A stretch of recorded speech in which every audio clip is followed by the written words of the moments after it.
Hello दोस्तों, हमारे YouTube में आपको बहुत बहुत स्वागत है। हमारे चैनल को लाइक करें, सब्सक्राइब करें। हम तो चलें दोस्तों, आज की कहानी है ज्ञान की परीक्षा। एक बार राजा कृष्णदेव राय के दरबार में विदेशी व्यापारी आया था। इस व्यापारी ने राजा से मुलाकात कर कहा कि आपके पास कई सारे मंत्री हैं और उनमें से इन मंत्रियों की बुद्धिमानी के बारे में काफ़ी कुछ सुना हुआ है।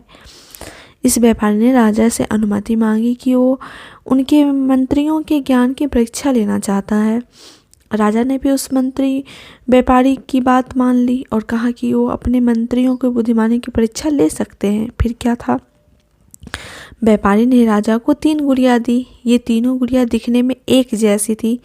गुड़िया राजा को देने के बाद व्यापारी ने राजा से कहा कि आपके मंत्री मुझे 30 दिन के अंदर एक जैसी दिखने वाली इन गुड़ियों में क्या अंतर है, ये बताएं।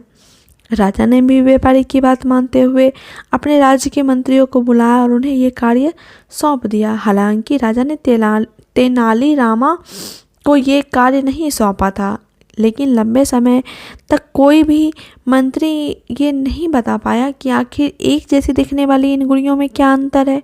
फिर राजा ने यही कार्य तेनालीरामा को सौंपा और जैसे ही 30 दिन पूरे हो गए, व्यापारी राजा के दरबार में अपनी चुनौतियों का जवाब मांगने आया। फिर क्या था, तेनालीरामा ने उस व्यापारी को कहा कि इन 3 गुड़िया में से एक गुड़िया अच्छी है, एक ठीक ठाक है, जबकि एक बहुत बुरी है।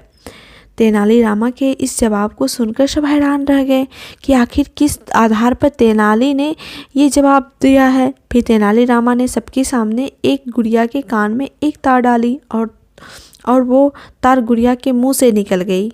फिर इसी तरह उन्होंने दूसरी गुड़िया के कान में तार डाली, वो तार उस गुड़िया के दूसरे कान से निकल गई और अंतिम के कान में तार डालने पर वो तार किसी भी जगह से बाहर नहीं निकली।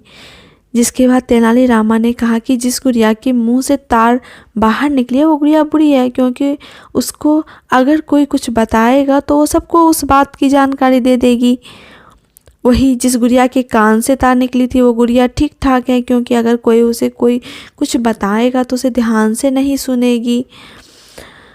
वही जो आखिरी है, जो उसे कोई कुछ बताएगा तो उसे अपने दिल के अंदर रखेंगी, इसलिए गुड़िया अच्छी है। इस तरह से तेनालीरामा द्वारा दिए गए जवाब को सुनकर राजा के साथ साथ वो व्यापारी भी हैरान रह गए। लेकिन तेनाली यहाँ पर ही नहीं रुके। उन्होंने इन गुड़िया के बारे में कहा कि पहली गुड़िया उन दोनों में से जो कि ज्ञान सुनकर लोगों को बांटती है, दूसरी गुड़िया उन लोगों में से है जिनको कुछ सिखाया जाता है तो उसे समझ में नहीं आता, और आखिरी उन लोगों में से है कि ज्ञान को अपने तक ही सीमित रखती है। तेनाली के इस जवाब पर भी राजा बहुत खुश हुए। उस व्यापारी को भी समझ में आ गया कि उन्होंने राजा के मंत्री की बुद्धिमानी के बारे में जो सुना था वो एकदम सही है। तो दोस्तों, हमारी आज की कहानी आपको कैसी लगी हमें कमेंट करके ज़रूर बताएं, और कहानी अच्छी लगे तो इन्हें अपने दोस्तों में शेयर भी करें। तो कहानियों को पूरा सुनने के लिए धन्यवाद।